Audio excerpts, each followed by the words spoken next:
Okay, so this morning I'm going to be teaching you how to make a good embouchure for the oboe.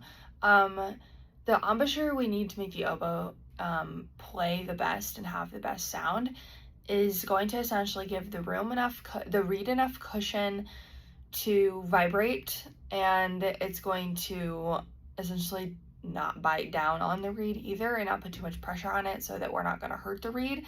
But it's also going to be firm enough that our sound is clear and it's rich and resonant, or as resonant as it can be on a student instrument. So what we're going to do is we're going to go over sort of how to form the embouchure, and then I'm going to tell you a couple things to avoid. So first of all, when you're forming it, the easiest way to get your mind in the right set is, I just split up that word, but the easiest way to put your mind in the right place is to say corners in, flat chin. That's the motto of the oboe embouchure. So when you're going to do corners in, the best way to do this is to make a nice pure ooh, and then you see when the corners come in like this. You can also whistle, and you see the corners also come in. So when those corners come in, you want to then you don't want your lips to be like super pushed out, but you don't want them to be way in there either. So you want them to be like a nice roll it in, but like ever so slightly, and your lips are acting as cushion for the reed to sit on, because this thing is, as I get it out of my water, this thing is very, very delicate.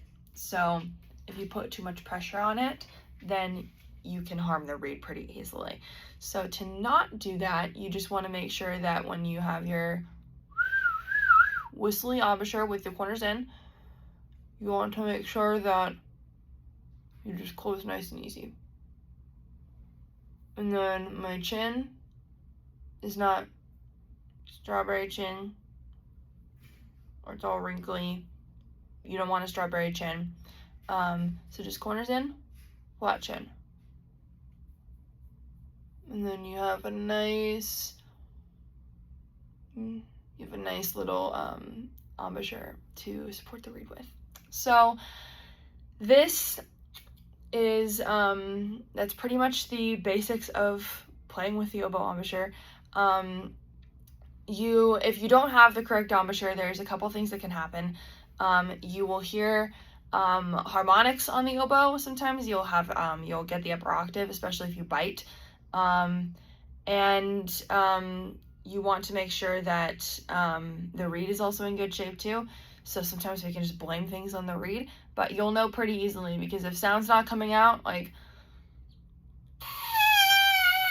then your embouchure is probably not the right type. So make a nice, really, really firm embouchure come out.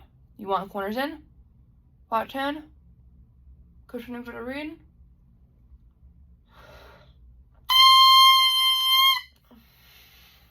Nice firm sound that I can sustain, except at that pitch I would probably get lightheaded pretty quick. So now we're gonna put this on our instrument. I'm gonna dip mine in water for a second first, just to moisten it, because we are in some dry heat. And I'm gonna play an F major scale to demonstrate this. So I'm gonna make my embouchure, corners in, flat chin, good. Now I'll play F major scale.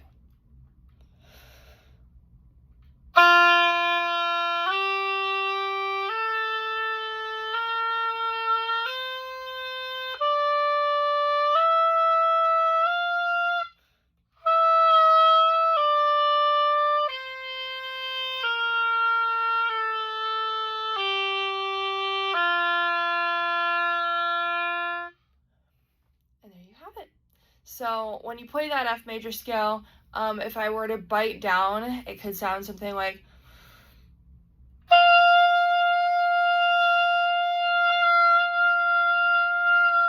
and notice I have no octave key down, so if I were to have a nice smooth embouchure, it would sound like this.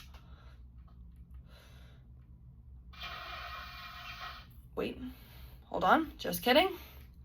If I were to have a nice and smooth embouchure, it could sound something like this.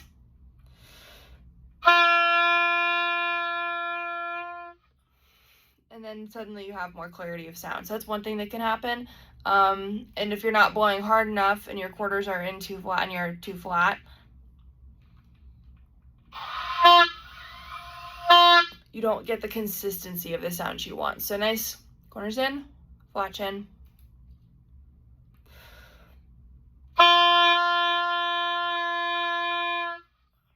And then you have a nice little sound, except I didn't taper off the end quite right, but that's essentially the premise. Hopefully that makes sense. See you guys next time.